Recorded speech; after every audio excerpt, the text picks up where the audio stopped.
क्या था कोयल कारो बेसिकली?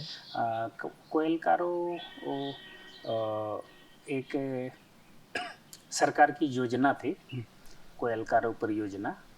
उसमें यही था कि कोयल क्षेत्र में और कारो, कोयल नदी है बसिया की ओर से, तो बसिया में एक डैम बनना था।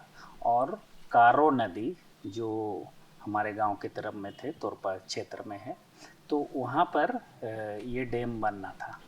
और उस डैम उन दोनों नदियों की पानी को यहाँ कारो पर लाना था और यहाँ 710 मेगावाट बिजली पैदा करना था। और वो इंडस्ट्रियों को स्थापित करने के लिए उसकी बिजली की ज़रूरत थी सरकार के अनुसार।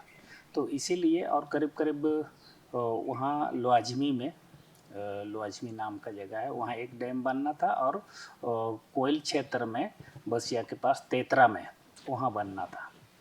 तो ये डैम के कोयल क्षेत्र का जो डैम था वो वहाँ से जो पानी, चूँकि कोयल में साल भर पानी रहता है और कारो में साल भर नहीं रहता है, केवल बरसात में के दिनों में और अन्य दिनों में कुछ दिन रहता है। तो वहाँ क्या पानी को कारो में ला करके तब उसके बाद वो पन बिजली जो भी था उसको चालू किया जाता है, ऐसा परिकल्पना थी सरकार की।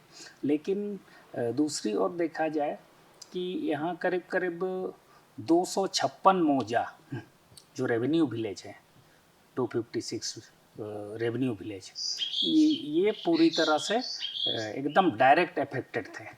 या तो डूब जाते या फिर उनको वहाँ से बेघर होना पड़ता, ऐसा स्थिति था।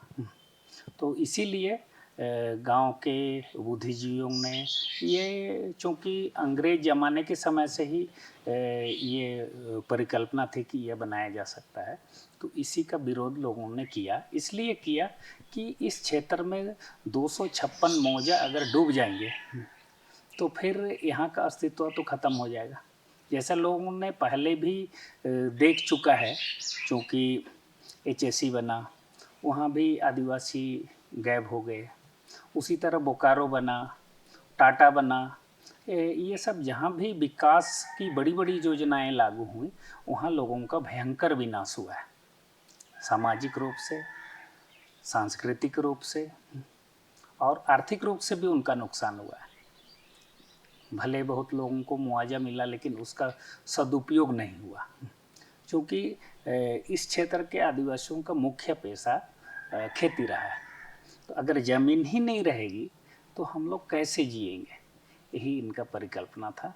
इसीलिए लोगों ने भयंकर विरोध किया और विरोध के कारण सरकार को अंततः